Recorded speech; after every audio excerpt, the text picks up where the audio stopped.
గారు రాజీవ్ గాంధీ గారి print and electronic media మిత్రులందరికీ నమస్కారం. ప్రధానంగా గడిచిన కొన్ని రోజుల నుంచి ఈ క్యూర్ హైదరాబాద్ ఏదైతే ఉందో కోర్ ప్రాంతం, హైదరాబాద్, రంగారెడ్డి, మేడ్చల్, సంగారెడ్డిలో కొంత ప్రాంతం, ఈ 4 జిల్లాలలోని ఈ ప్రైమ్ ఏరియాకు సంబంధించిన ప్రాంతాలలో ప్రధానంగా ఈ 22A ఏదైతే ప్రైవేటు ఆస్తుల్ని ప్రొహిబిటెడ్ లిస్టులో పెట్టారని, ప్రైవేటు ఆస్తులు ప్రైవేటు వ్యక్తులు ట్రాన్సాక్షన్ చేసుకునేటప్పుడు ఆ వివిధ శాఖలకు సంబంధించిన స్టాంప్స్ అండ్ రిజిస్ట్రేషన్ సబ్ రిజిస్ట్రార్లు కానీ, వ్యవసాయ భూములు అయితే ఎంఆర్ఓలు కానీ రిజిస్ట్రేషన్లు చేయడానికి ఇబ్బంది పెడుతున్నారనేది ప్రత్యక్షంగా కొంతమంది మిత్రులు మీ ద్వారా కానీ ప్రత్యక్షంగా కానీ నన్ను కలవటం, అదే రకంగా ఎవరైతే రిజిస్ట్రేషన్ కోసం పోయిన వాళ్ళు మా ప్రాపర్టీ ప్రైవేటు ప్రాపర్టీ ప్రొహిబిటెడ్ లిస్ట్లో ఉన్న కారణంగా మేము రిజిస్ట్రేషన్ ట్రాన్సాక్షన్ చేసుకోవాలనుకుంటున్నాం అని కొంతమంది మిత్రులు వెళ్ళినప్పుడు వారికి అక్కడ ప్రొహిబిటెడ్ లిస్ట్లో ఉందని తెలిసి వారి అప్లికేషన్ని స్టాంప్స్ అండ్ రిజిస్ట్రేషన్కి సంబంధించిన సబ్ రిజిస్ట్రార్ దగ్గరనో, ఎంఆర్ఓ గారి దగ్గరనో, కలెక్టర్ గారి దగ్గరనో, కొన్ని మీ దగ్గరనో, కొన్ని నా దగ్గరనో ఇవ్వటం జరిగింది. ఈ రోజు వరకు ఏవైతే ఇందాక నేను 4 జిల్లాల్లో చెప్పానో, మేడ్చల్ జిల్లాలో అత్యధికంగా 511 అప్లికేషన్లు నిన్నటి వరకు లాస్ట్ వర్కింగ్ డే సాటర్డే వరకు రావటం జరిగింది. రంగారెడ్డి జిల్లాలో 146 అప్లికేషన్లు, హైదరాబాద్లో 49, సంగారెడ్డిలో 38, ఆల్ టుగెదర్ కలిసి 757 మంది ప్రైవేటు భూమి 22Aలో పెట్టారు అని వారు అప్లికేషన్లు ఇవ్వటం జరిగింది. ఈ ఇచ్చిన వాళ్లే కాకుండా ఇంకా ఇవ్వని వాళ్ళు కూడా కొంతమంది ఉండే ఆస్కారం ఉంది.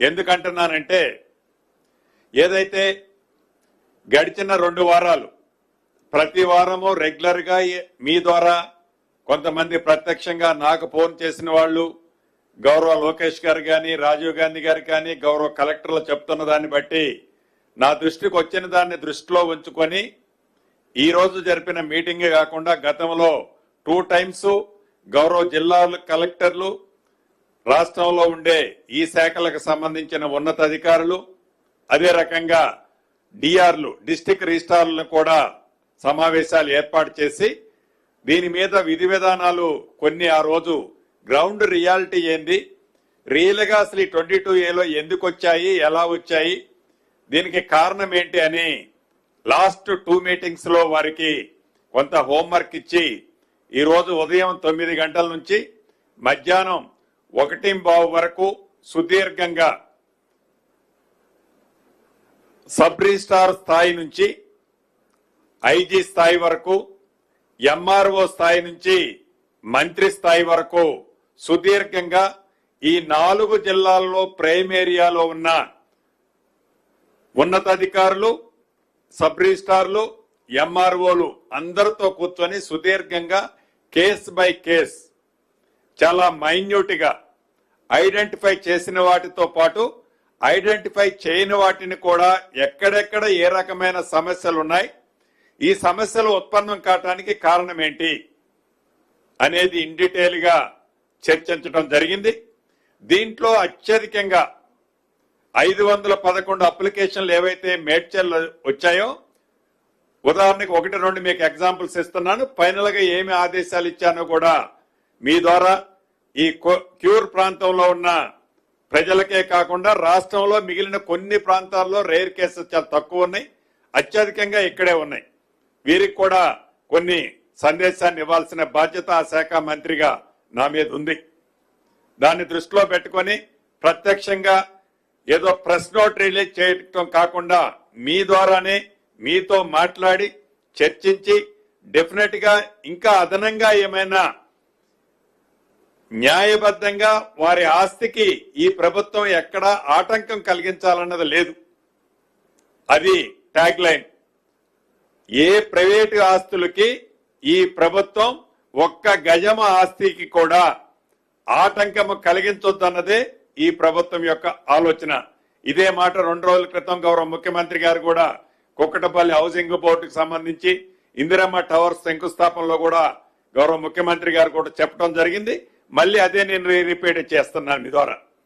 అయితే ఈ 511 మేడ్చల్ సంబంధించిన దాంట్లో సుమారు 325 అప్లికేషన్లు యుఎల్సీకి సంబంధించినవి.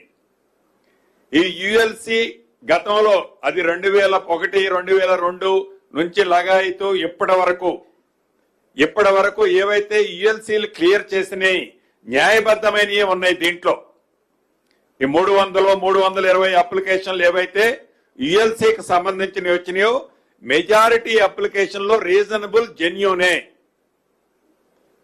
కానీ ఇవి గతంలో యుఎల్సీ ల్యాండ్ అంటే గవర్నమెంట్ ల్యాండ్ అని ఉన్న కారణంగా ఏదైతే ఆన్లైన్ లో గతంలో ఇవన్నీ కూడా ప్రొబిటర్ లిస్ట్ లోనే ఉన్నాయి.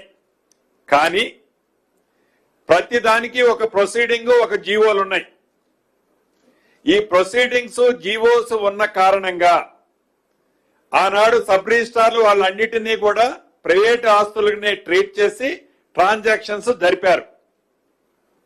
కానీ 2025 కదండి హైకోర్టు ఇచ్చింది. 2025 సెప్టెంబర్ లో ఆనరబుల్ హైకోర్టు సుమారు ఆనరబుల్ హైకోర్టులో 6000 పైచిలకు ఈ ప్రొబిటర్ లిస్టుకు సంబంధించిన కేసులు ఆనరబుల్ హైకోర్టులో ఉన్నాయి.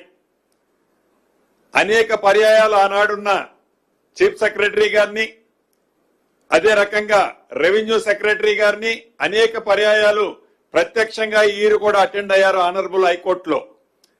ఫైనల్ గా లాస్ట్ గా మీరు ఏవైతే ప్రొబిటర్ లిస్ట్ లో ఉందని చెప్తున్నారో ఆ లిస్టు మొత్తము రీసెంట్ గా మీరు కోర్టుకి కాపీ సబ్మిట్ చేస్తూ మీ రిజిస్ట్రేషన్ అథారిటీకి ఆ లెటర్లో కమ్యూనికేట్ చేస్తే ఈ కేసులన్నిటినీ మేము ఇక్కడ డిస్మిస్ కొట్టేస్తామని ఆనరబుల్ హైకోర్టు చెప్పడం జరిగింది.